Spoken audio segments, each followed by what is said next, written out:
Tu as regardé ces images choquantes qui nous proviennent de Shefferville, dans le nord du Québec. Une eau rouge qui sème l'inquiétude dans la communauté Innu. L'eau rouge provient de la minière Tata Steel qui exploite des gisements de fer dans cette région. La minière qui admet ces déversements, mais prétend qu'il n'y a aucun risque pour la santé ou encore l'environnement. Ça fait beaucoup réagir à Québec, Alain Laforêt, les partis d'opposition qui réclament une action rapide. Bien, vous venez de voir les images. Entre autres, il y a eu des déversements du côté du Québec en 2018. Et il y a à peine quelques semaines, le 16 mai, des déversements où de l'eau rouge s'est écoulée vers le Labrador. Actuellement, il y a un inspecteur du ministère de l'Environnement qui est sur place. La minière Tata Steel exploite un gisement de fer qui est à cheval là, entre le Labrador et le Québec.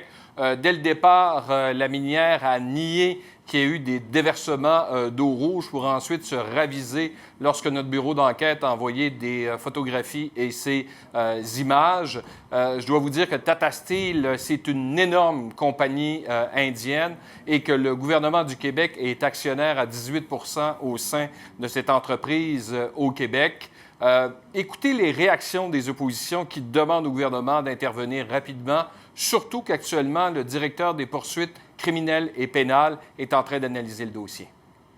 C'est inconcevable qu'une entreprise sérieuse pose ce genre de geste-là. C'est vraiment scandaleux parce que la façon aussi que cette minière agit en disant non, il n'y a absolument aucun problème.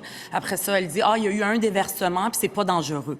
On dirait qu'on est back to the future. J'espère que ce matin, là, il y a déjà des inspecteurs du ministère de l'Environnement qui ont été dépêchés sur place. Ça, c'est la première chose. Si le ministre n'a pas pris son téléphone un matin là, pour envoyer des inspecteurs, on a un sérieux problème. Alors, on vous pose la question, Alain. Est-ce qu'il y en a de ces inspecteurs en ce moment sur place? Bien, je vous le disais, il y a déjà un inspecteur qui est sur place. Le ministère de l'Environnement met en place, entre autres, un plan d'action pour régler les problèmes d'écoulement des bassins de sédimentation. Il y a eu 23, entre autres, événements qui ont été révélés au cours des dernières années. Écoutez le premier ministre, suivi du ministre des Ressources naturelles et du ministre de l'Environnement. C'est préoccupant de voir la couleur de l'eau. Maintenant, le ministère de l'Environnement suit ça. Le DPCP a le dossier entre ses mains actuellement.